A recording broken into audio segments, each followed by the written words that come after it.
New report out of Afghanistan. We should say COVID cases in this country have dropped off by their peak in mid-January, right at the time we were going to do the big live show in Boston, have dropped off by 50%. COVID cases. Now, of course, deaths are a lagging indicator, so we still have a tremendous amount of people dying on a daily basis. Something like almost 20,000 people a week are dying of COVID in this country. Nevertheless, the cases have dropped. Worldwide, cases have dropped about 17%, is my understanding. However, that is not the case in Afghanistan. Lack of funds and staff leaving. 33 facilities offering COVID-19 treatment in Afghanistan have shut down. There's only 5, I believe it is, hospitals that are providing any type of COVID treatment. Approximately 90% of the population in Afghanistan are living below poverty line. We are sitting on 6 or 7, I think it's $7 billion worth of Afghan assets, in addition to also not just freezing these assets, maybe closer to 10 billion. There's also no financial aid to the Afghan government. Now, I am literally old enough to remember when on the eve of invading that country, we were talking about rebuilding it and not leaving it in total disarray. After 20 years, we failed in that mission. But the idea that we would withhold their assets, even though the Taliban is horrible, it's impossible. And even if 80% of that money ended up in one guy's pocket in Taliban, the rest, they would have to disseminate to their population, at least parts of their population. We don't discriminate based on aid that we provide to other awful governments ruled by, I don't know, religious fundamentalists like in Saudi Arabia. In Afghanistan, the fact that we still have are blocking this humanitarian aid, it affects the people. It affects the people. And we owe it to them, at the very least, to not block the money coming in after what we've done to this country. Here is Rand Paul on with Ryan Grimm on, what is the Uprising? Yep. Oh, Rising, sorry. On the Rising show. Like the sun. Not just explaining, I mean, almost like basking in the idea that we would starve out the Afghan people. And one real quick question on Afghanistan. You've said you don't want the Biden administration offering more aid to Afghanistan, but at the same time, the administration is holding on to $7 billion in assets that belong to the Afghan government, not releasing them back to the central bank as they were before. Do you think that the Biden administration ought to continue holding on to the Afghan assets or ought to release it back to the Afghan government? It's probably hard for me to imagine that something we're holding is actually an Afghan asset. We were giving them $50 billion a year. I would think the $7 billion is stuff they owe us.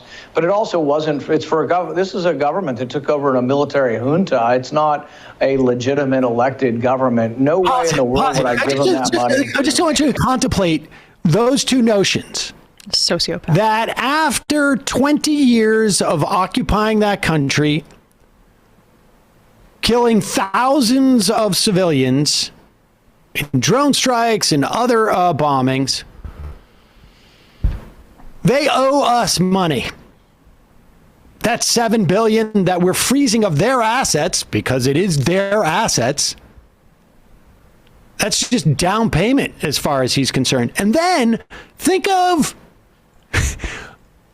the ability to say with a straight face, their government took over in a military junta. Oh, it sounds scarier when I say it like that. Well, who was their government before we invaded? I mean, the government that was there beforehand was there because we invaded. Now, I'm not saying that we shouldn't have that government wasn't better than the Taliban. I mean, let's just put that aside for a moment. The fact of the matter is, there has not been a government in that country for at least 2 decades, but probably more, that hasn't taken over in a military junta. Yeah, and it was a junta, so much so that the Trump administration was negotiating with the Taliban prior to the military junta in order to make that transition into leading the entire country. This is Exhibit A and why you can't partner with these freaks in any sort of anti-war purposes, these libertarian anti-war folks, because they're only really interested, they're only against war because it conflicts with austerity policy. That's exactly it. I mean, I don't know that you can't partner with them in a very limited fashion to end a war, but understand their reasons for ending it have nothing to do with the humanity of the people who are on the other side of those bombs. They want to, any anti-interventionist strain in the libertarian wing of the Republican Party is basically because we have no interest in helping brown people from starvation or violence. They are fine with them dying.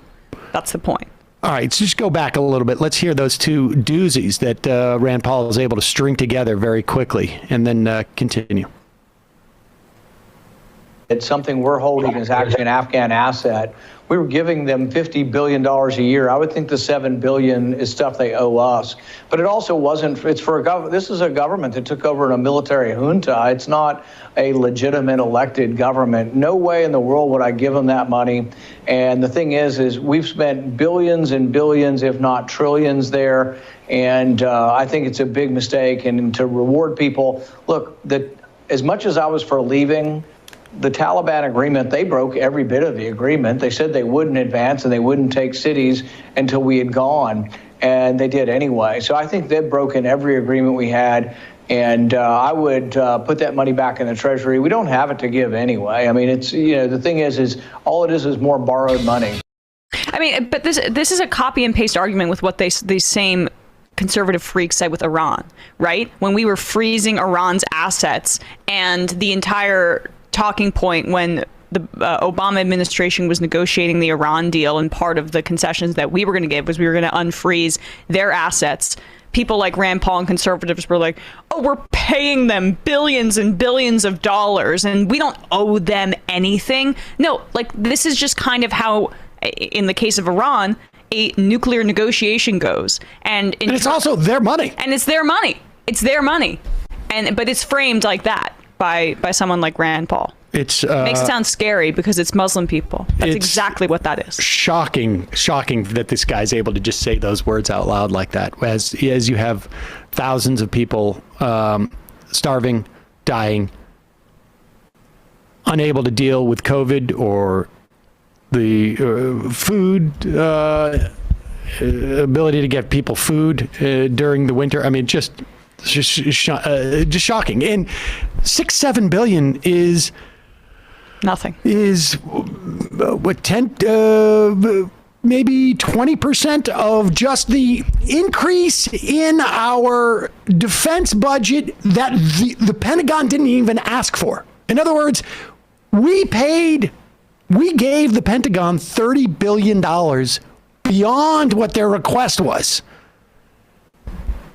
We don't have the money.